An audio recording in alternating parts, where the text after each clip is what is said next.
kayang exercise yan?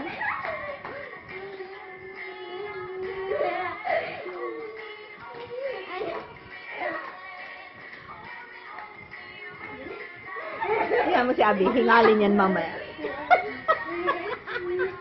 Mas gusto ko nga ng babae. Memorize nyo.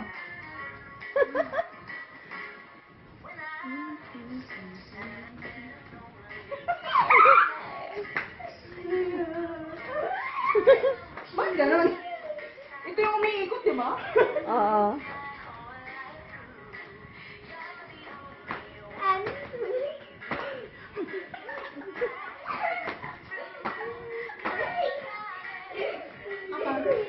Ah, sabi sa'yo. Magtumba tayo.